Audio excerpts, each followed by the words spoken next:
সুব্রত দিনমজুরের কাজ করে। আজকে কাজ ছাড়তে তার অনেক রাত হয়ে গেছে। সে পরিবারের অনেক চিন্তা করতে করতে বাসার দিকে রওনা দিচ্ছে। সে জঙ্গলের শর্টকাট রাস্তাটি বেছে নিয়েছে যাতে সে দ্রুত বাড়ি পৌঁছাতে পারে। ও একা একাই চিন্তা করতে করতে হাঁটছিল। তখন হঠাৎ তার মনে হলো তার পিছন থেকে কেউ ফলো করছে। হঠাৎ করে দাঁড়িয়ে পড়লো এবং সে চিন্তা করতে পিছন দিকে কি সে তাকিয়ে দেখবে। সুব্রত তৎক্ষণিক পিছনের দিকে তাকালো, তাকিয়ে দেখলো তার সামনে থেকে কিছু একটা হেঁটে চলে গেল। তখন সে অনেক ভয় পেয়ে গেল। তাই দেখে সুব্রতর ছেলে রনি খেয়াল করলো তার বাবা অতি দ্রুত ঘরে ঢুকছে। তখন রনি জিজ্ঞাসা করলো, বাবা, তোমার কি হয়েছে? তুমি এত দ্রুত রুমে ঢুকলে? কোনো কিছু হয়েছে বাবা? তোমাকে অনেক ঘাবড়ানো অবস্থায়। তখন রনির বাবা বলল, না সোনা, তেমন কিছু না।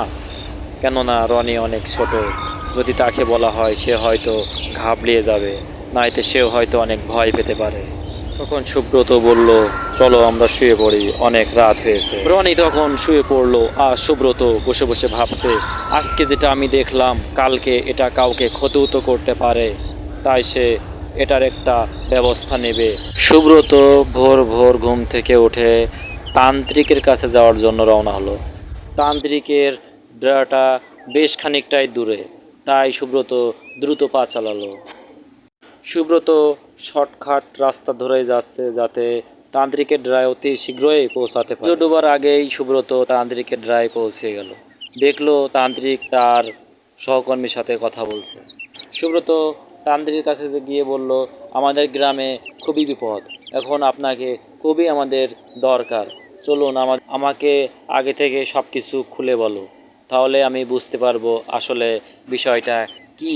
তখন সুব্রত তান্ত্রিককে সব কিছু খুলে বলল যে তার সাথে কি কি হয়েছে আসার পথে। তখন তান্ত্রিক বলল, ভয় পাওয়ার কোনো কারণ নেই, আমি যাচ্ছি যে বিষয়টা দেখছি আসলে সমস্যাটা কি। তখন তারা সেই স্থানে যাবার জন্য রওনা দিল। তারা অতি দ্রুতই সেই স্থানে যাবার জন্য হেঁটে চলল।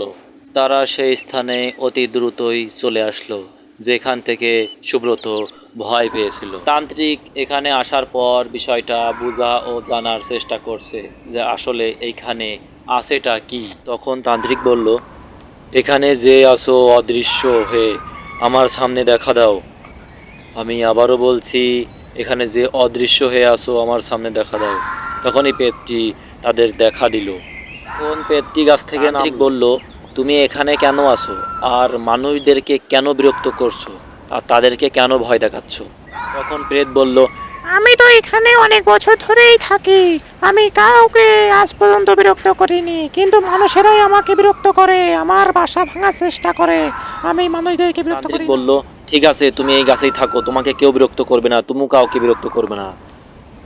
আর যদি বিরক্ত করো তাহলে আমি তোমাকে কিন্তু একেবারে ভর্ষ করে দেবো, কথাটা যেন তোমার মনে থাকে। প্রেত বলল, ঠিক আছে, আমি কাউকে বিরক্ত করব না, আর যদি কেউ আমাকে বিরক্ত করে তাহলে আমি কিন্তু তাকে একেবারে বাঁচিয়ে রাখবো না, তাকে একেবারে মেরে ফেলে দেব। তাই বলতে বলতে প্রেতটি আস্তে আস্তে অদৃশ্য হয়ে গেল। তখন তান্ত্রিক মনে মনে ভাবলো, এই পথ দিয়ে অনেকেই চলাফেরা করে, কেউ না কেউ ডাল ভাঙতেই পারে গাছের, তো এর একটা ব্যবস্থা করেই যায়। তান্ত্রিক গাছের দিকে আস্তে আস্তে এগিয়ে আসলো।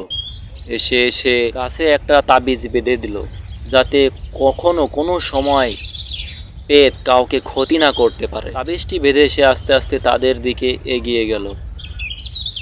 তারপরে তারা সবাই একসাথে চলে গেল আর বলল, এখন আর কোনো ভয় নেই, পেট আর কখনো কারোর ক্ষতি করতে পারবে না।